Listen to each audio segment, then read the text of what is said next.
magandang araw po muli sa inyo mga kahabi, mga kasabong at mga fellow game fowl enthusiasts.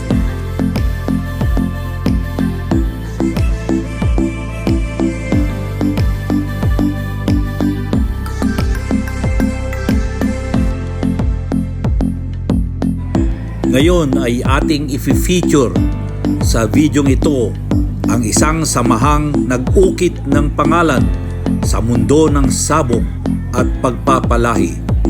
Ang Team Escolin, guwapo at magaling. Hindi lang sila basta grupo, sila ay isang kapatiran ng 11 breeders na pinagbuklod ng iisang hangarin, ang makapagpalahi ng pinakamahusay na manok na panabong sa bansa at sa buong mundo. Ang nangunguna sa pangkat na ito ay si Marlon Escolin ng San Francisco Game Farm. Kilala siya bilang leader na may matalas na kaalaman sa breeding at mahusay na pamumuno. Sa kanyang pamamahala, tuloy-tuloy ang paglabas ng mga panabong na subok sa lakas, talino at tapang sa bawat laban.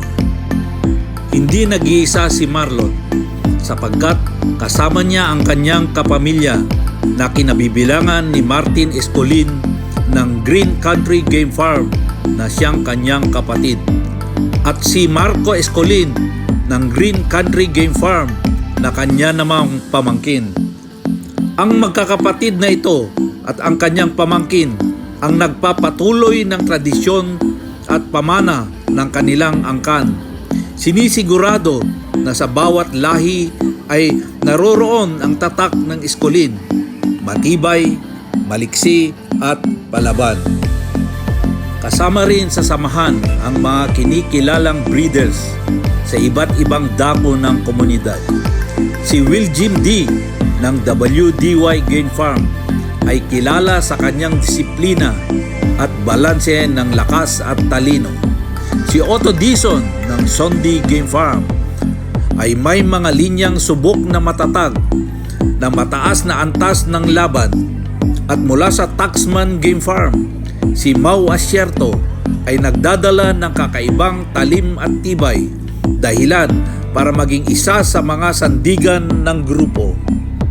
Di rin matatawaran ang kontribusyon ni Cyril Cañares ng Alicos Game Farm, na kilala sa kanyang sistematikong pagpapakondisyon at masusing pag-aalaga.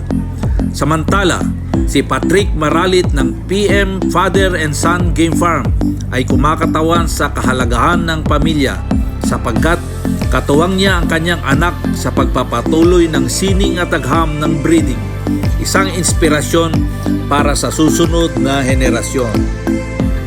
Lakas din ang grupo ng mga gaya ni Joel Canzana ng Waling Waling Game Farm, na ang pangalan ay kaakibat ng kalidad at klase sa sabungan.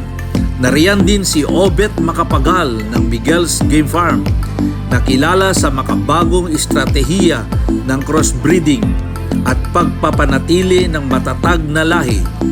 At syempre, hindi mawawala si Bert Celine ng 482 Game Farm, na ang mga manok ay tanyag sa tibay at walang humpay na estilo ng pakikipaglaban. Pag-usapan din natin kung ano ang kanilang sikreto na kanilang pangunahing bloodline na ginagamit ng Team Escolin, guwapo at magaling.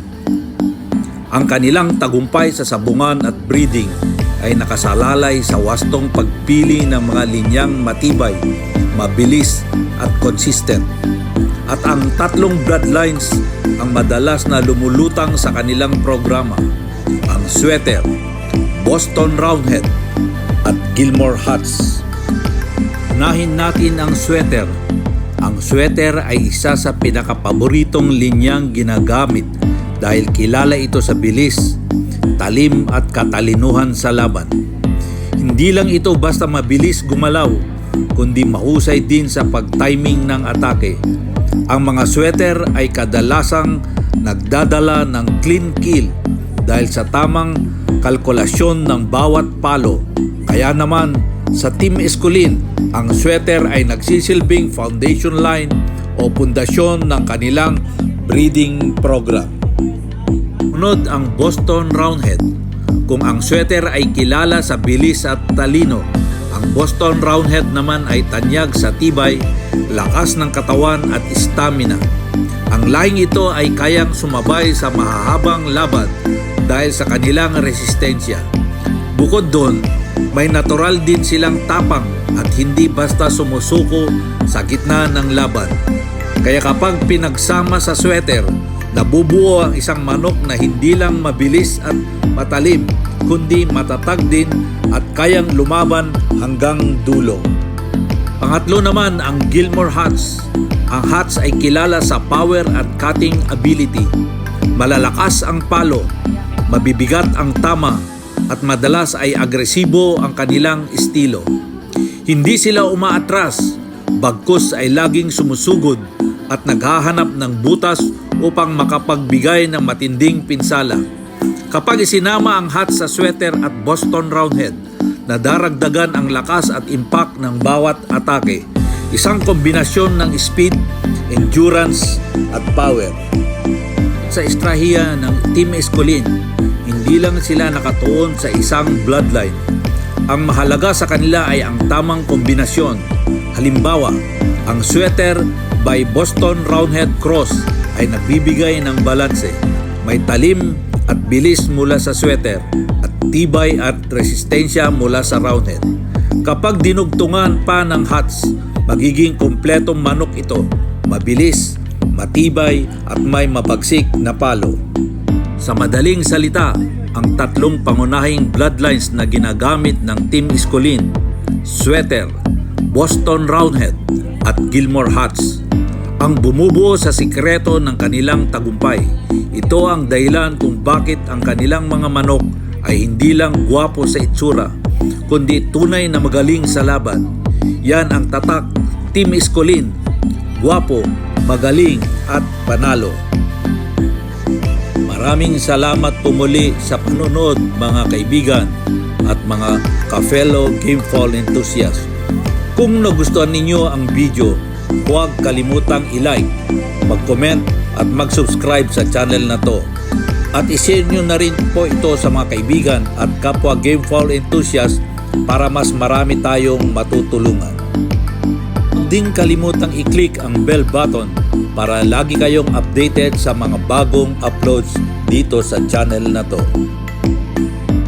Hanggang dito na lang po muli mga kaibigan.